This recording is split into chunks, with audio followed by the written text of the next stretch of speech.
I took the time today to actually watch the full interview. I paid for the CNN membership and I checked it out. And it is really as bad as people thought it was. I mean, Candace looks completely terrible. Now, I will say this. It's only 27 minutes long. You heard her say there that you've been here for an hour. I want to see that whole hour because I really think they cut out a lot. They cut out a whole lot of that. And there's some parts in there later on if we want. Maybe we'll watch some other segments as well because she tacitly says that she's been interfering in the trial of Tyler Robinson. She does say that, like just flippantly. So that's kind of wild work. And I want to hear the whole sentence because it's kind of cut off. But before we watch that, I ask you all, what is the byproduct? What's the end result of a copious amount of conspiracies? And I think we all pretty much concluded that it's a level of dare I say, paranoia that comes out of it because all you're doing is ingesting conspiracies, ingesting these cabals, ingesting these secret meetings and secret groups and all that kind of stuff. And you're starting to become a hammer that's looking for a nail and you just see them all over the place. You see the boogeyman everywhere. And I believe I'm going to go back and play the whole clip over again, just in case you jumped in and I'm going to stop a couple places. You can see clearly that Candace Owens, and some people call it candy rot, brain rot, whatever you want to call it, you can see that this has taken over in her life. And if you watch the full episode, they talk about the Frankists and this Azerics group that allegedly is masquerading as true Jews and stuff like that. It's way out there. And you can hear that this woman has ingested all of this in. She takes it all as being fact and true, even though it's been proven to be false and definitely suspect at best. But she still believes it.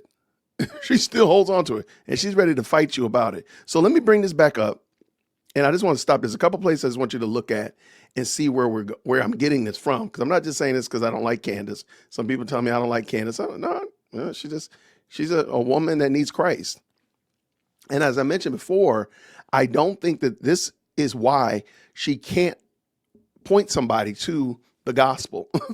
Shout out to, I forgot the young lady on Twitter who's continuing my bounty out there for somebody to show me that Candace giving the gospel to somebody. And there's a lot of people asking it. And I think a lot of people realize that you're not going to ever get that. So let me pull this back in. Shout out to everybody who's jumped in. Thank y'all so much for hitting the like button and let me know that you're here. Shout out. Let's go. Do you think it The deep state motivates for sure. Zionism? Do you think it is a motivation for Zionism? Well, I think it's weird that so many Zionists I know keep defending children being raped. Doesn't make me comfortable. Who is defending children Any being raped? person that is defending Jeffrey Epstein. I want to look at this more big picture, right? But what about Henry or Harvey Weinstein? What about him? What about Andrew Tate? What about what's going on in the Catholic Church, Candace? I mean, again, Jeffrey Epstein, we can put him on the table. I'm not saying that he's not without sin. I'm just saying there's some other things that you could also call out just as much and just as passionately. And this is why I'm saying I do think that she might have gone a little bit too far. And it's like it's already carried her over the edge because she doesn't think robustly about anything else. It's everything. Every sentence is punctuated with Israel, Zionism, Jews, whatever. And not every sentence is about them. Not every one. Let's go. So people have accused you of your criticism of the war in Gaza as being motivated by anti-Semitism, which you deny. Can you look at it from a different perspective? Are you delegitimizing criticism of the war in Gaza by tying it to these conspiracy theories about Frankists and things that I didn't tie it to those conspiracies. And here's another example. Maybe, just maybe, everything that's going on and what we're being told about what's happening in Gaza could be 100% true. 100% true. And the woman is asking a very valid question. What if your crusade for conspiracies is actually delegitimizing what is actually being critiqued over there in Gaza? So now people are not able to see what's going on because they're getting hindered by your conspiracies. That's a very valid question. A super valid question that Candace is about to do the Heisman on real quick. Watch this. What's happening in Gaza is wrong, and any person that can't acknowledge that is either being blackmailed, is either a psychopath, or they're fearful for their life. What's happening in Gaza, I can see with my own eyes. It's not conspiracy theory, and by calling everything a conspiracy theory doesn't make it so. I feel like But what if, how about this one? What if some people just don't worry about other people's yards like that. Maybe that's another option. So instead of you saying that they're fearful, they're being paid for, or they're psychopaths, maybe they just aren't paying attention to that because they're worried about what's going on here. Because remember, Candace is supposed to be allegedly America first. So why are you not worried about what's going on in America first? Or maybe even in Tennessee where you live, Candace, first. You are very invested over there. Kudos to that, hat tip to that. But what's going on in your own city, much less your own state? How about that? Maybe other people are also invested in their cities, in their towns, in their homeowners association. As I like to say, they're taking care of their own yards. And I don't have time to worry about somebody's yard on the other side of town when I'm taking care of my own yard. Not saying I'm not interested in it. If they ask a question, I might send them some advice, but that's really about it. But let's continue. Actually, it got more careful with your language, because when I first started listening, I'd be like, who's they, Candace? You'd be like, they. All right, here's the infamous they conversation. And I have to give you, spoiler alert, they never really tease us out. I think both of these women are smart enough to realize that if you use a proper noun, and you start using pronouns around it, then we start to assume that you're addressing the proper noun that you already addressed. That's pretty simple. Lots of us understand that. Candace understands that. And I believe that Elle Reeves understood that as well. Now, did she push back on her first? No, I think she really should have. And I was a little disappointed that she didn't push back, because that's so soup. And then for Candace to try to sun her as if she's like, she doesn't have an education. And, you know, what she say? I'm homeschooling my kids. I don't have time to teach you this. Did you miss first grade and stuff like that? To insult her, which she does that quite often through this interview, where she'll just insult you as if the question that you're asking doesn't deserve a fair hearing. So she just insults you and call you a name and then keep it moving. And you'll see this. We've all seen this. Let's go. They want you to believe this. They want you to believe that. Why do you say who is they?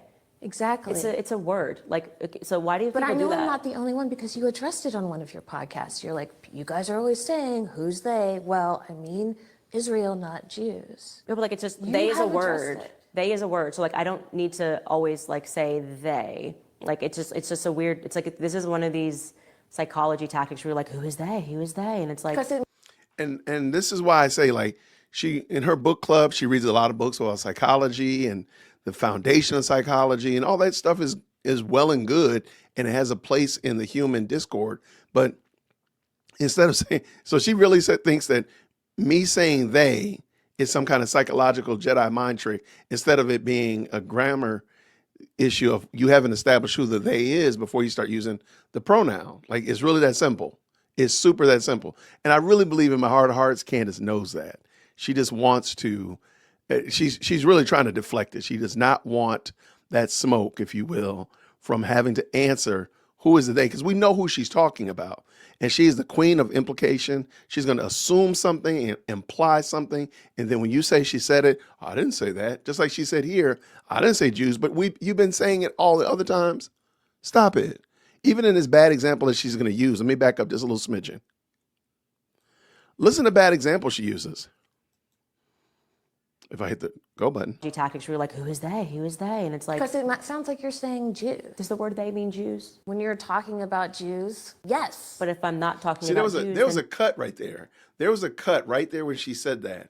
I would love for CNN to let me have the unadulterated version of this video, because I believe there was a lot more meat on that bone, and they left a lot of meat on that bone. I would love to see what did you just edit out of there? Because you can see the young lady clearly was saying something different. Let's go. they doesn't mean Jews. When I say they want us to believe this or they want us to believe that, and you hear Jews, that's your own derangement, right? If I want to say something about Jews, I'll say it. If I want to say something about Israel, I will say it. If I want to, just like when I want to say something about black people, I'll say it. When I was saying during BLM, they want us to believe, nobody said, do you mean Jews? And so again, it's one of these trash tactics to make people fearful to speak. If I want to say Jews. And y'all can write this down. If you have a pencil and paper, or maybe pull out your smartphone and just write yourself a note. Before the end of the year, before December 31st, 2025, Candace Owens is going to scream racism. she's going to scream racism. So just be mindful of that. And you heard it here first. She's going to scream racism before the end of the year. The reason he's attacking me is because I'm a black woman. That's what she's going to say. No, there's no way around it. She just said it right here when she references BLM. And notice, even in the last video, she started talking about race. She's never done that before. Now, all of a sudden, she's rolling up with some race. Watch. I'm telling you, it's going to be, she's going to start spouting racism by the end of the year. I will say Jews. I don't fear saying Jews. When I say Zionists run the media, I mean Zionists run the media. People that support the political ideology of Israel run the media. Any other things that I can help clarify? But are you familiar with this like very long-standing trope Couldn't that give a shit about a trope. Literally, please don't even go down the line. It's so boring for me. It is so racist trope, anti-Semitic tropes, all strategies to get us fearful to speak. I want the world to know. I'm telling you, these white nationalists, Candace, like, I'm not, like, seriously. I have to tell you something also. You're white, so if the white nationalists are here in the room with you right now, No, I should talked be to them more on the fearful. phone and they laugh. Okay, because including one you interviewed. By the way, Nick Fuentes. they should laugh because what you They laugh at the tropes that you are putting out. They're like, that is lowbrow stuff. Okay. These are people who, 3 of them, were literally doing Nazi salutes 10 years ago. Okay. And they are laughing at some of those tropes you put out because they think it's lowbrow and too far out there. I It's don't know. too crazy for people who threw up Nazi salutes. You are like putting out into the world this like connection between these like really ugly ideas and criticism of a war that can be valid. I said what I meant. If you'd like me to clarify any statements that I made, I'd be happy to do it. But trying to do some roundabout way of being like, well, Nick Fuentes held a Nazi symbol and he says it. I don't care about what Nick Fuentes said. I don't care about your feelings. But you I have think changed your mind. You changed your mind about Israel. Yeah, I did. But here's the thing. I think you're trying like a hatchet job at psychology, and I don't want to waste your time. It's not about psychology. Well, I know, but like this I is don't. about like I reality. want to help focus you. You're not going to be able to get even 1 inch on my perspectives on Israel. You're not going to be able to get me to believe or invest in some trope that I am saying that what they are doing is wrong and that the government is demonic. So, if you have anything else you'd like to talk about, I don't want you to spend your whole hour, trying to draw blood when you're not going to get it. When you have also said Israel is a demonic nation. Yes. Okay. Demonic. I've said that several When times. you mean this literally, right? Like Literally can you possessed explain- by a demon. Okay, to shed that much blood, and then to have people that willfully gaslight people about that. It can be only a demon. A full satanic possession has to descend, and that's what's happening. So, anything else I can help clarify? Okay. I mean, it is fair to say that Candace has lost the whole plot. The entire plot has been lost by Candace. And I wanted y'all to see that. And like I said before, it's on CNN's website. If you want to watch the whole thing, I think it's worth it. I think you'll get a lot from it.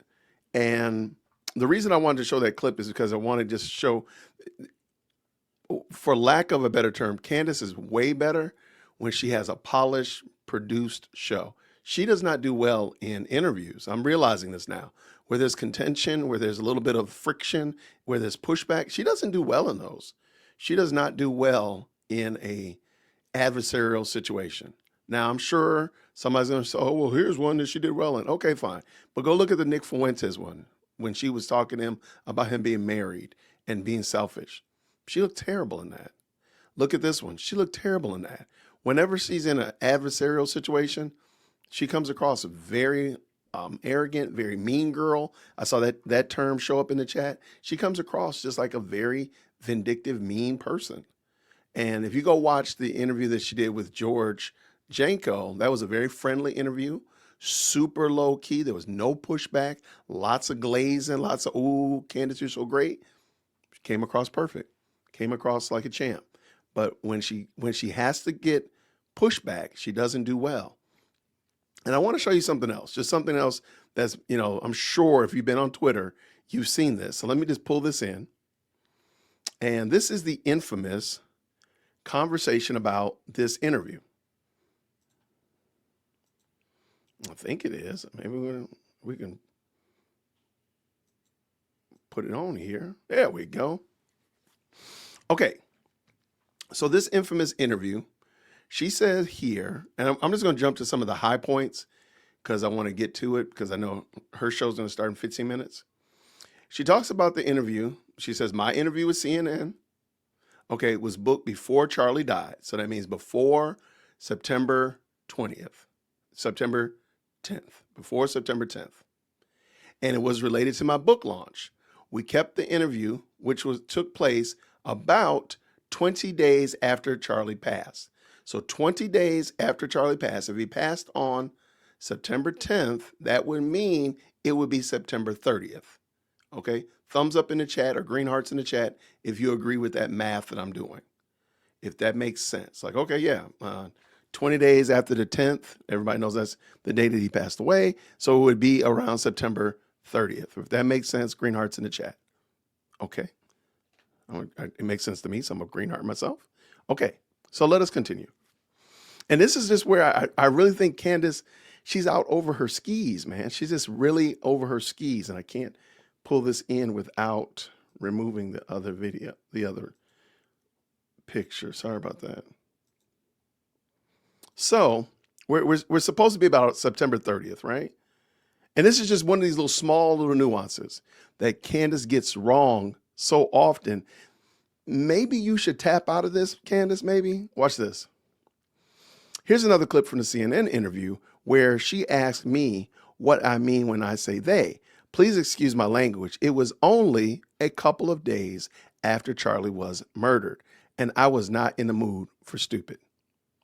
Okay, so now let me ask you a question. When you see the word a couple, C-O-U-P-L-E, couple, how many days is that? Usually in your own parlance. Maybe your family uses it a lot or you use it at work or whatever like that. What does couple mean to you? Okay, I see 2, 2 to 3, 3 to 4. Okay, 2 to 4, between 2 to 4. I can accept that. Okay, so let me ask you this question. Does a couple ever mean 20? That's what I'm wondering. So if your son or daughter comes and say, hey, mom, dad, can I borrow a couple bucks to go to the grocery store? Do you give them a 20? Because that's a couple. Does that ever mean a couple to you? Okay. I see lots of people saying no. Lots of people not feeling the 2 doesn't mean 20. It could mean as much as 4. I don't think anybody would be mad if you gave your kid a $5 to go down to the gas station and get them a candy bar. Okay, fine. That would make sense. Here's a couple bucks. Take it. Be quiet. Bring me my change back. Shout out to James. So I think we all can agree that a couple doesn't necessarily ever mean 20. So let me bring this other, and I just found these clips and I just thought they were adorable that she was making, because of course Candace has to defeat or deflect or fight against this narrative because, I mean, it's pretty scathing, as most of you all have seen on the social media this weekend. This is not a good look for her. So let's pull this one in. How am I included in this many of the top X trends? LOL. Also, for the record, CNN interview was recorded on September 26th. They held it until now. That's like 16 days after Charlie passed, not 20, as she said before, and definitely not 2, like she said before. Which one is it, Candace? Is it 2, 16, or 20? It just seemed like at some point, I don't know if Candace knows when she interviewed with the woman, and it looked like they were in her house. I don't know. The math ain't mathing. The math is having a hard time today. Okay, but so if you've been following on X, the young lady that Candace was interviewing with, she's got all the smoke. She said, "Oh no, I'm going to show you the receipts." I kind of like her, actually. I think she's adorable. So let me bring this in very quickly, and we'll just check it out, and y'all tell me what y'all get. If I could do this correctly. I should have made it a slideshow. That's what I should have did. Dang, Jason. Okay, so this is the email exchange, and we know that it started on Tuesday, October 14th. So that's 4 days after Charlie passed away.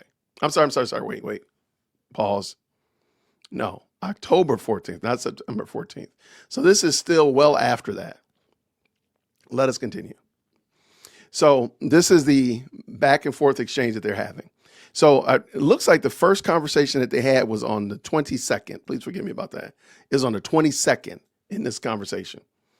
Thank you. So long as Charlie's discussed in a tasteful way, that's fine. I understand you have to ask. I would just keep it to 1 or 2 questions about his passing.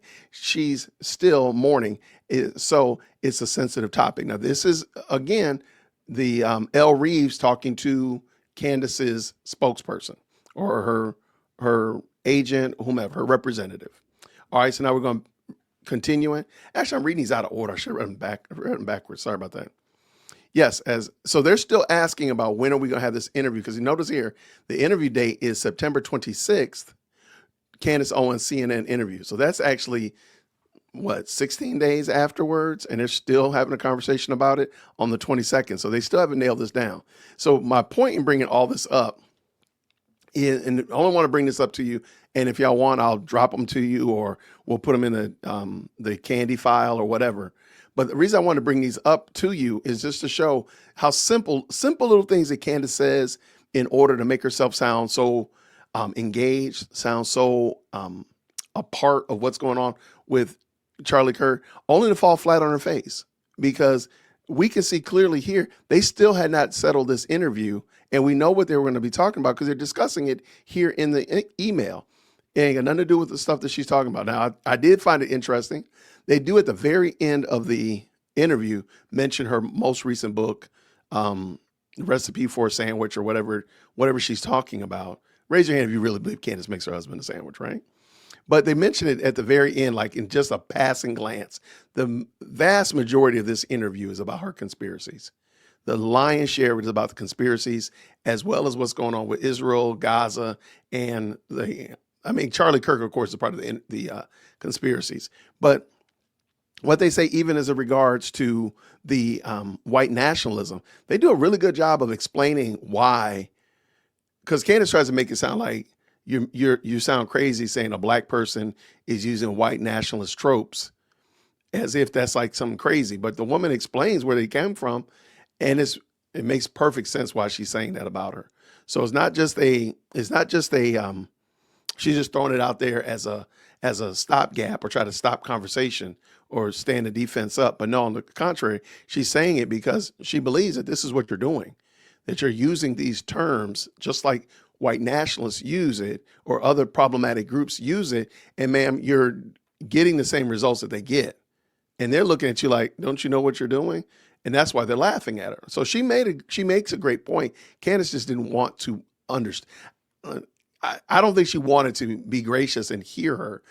In the interview, the segment that I played, she says, like, can you see this from the other side? And I thought that was a very good question that she's asking her. Are you able to even entertain that somebody else may have a different opinion and see this problem from a different way than you? And Candace clearly, I think, she didn't say it directly, but I think clearly she doesn't. She cannot see it from another viewpoint. And I think that's a sad state of affairs. This is a clip from an earlier live stream. I know you're going to like it. So the link to the full video is down below. Check it out. I'll see you over there. Cult-like behavior and so forth.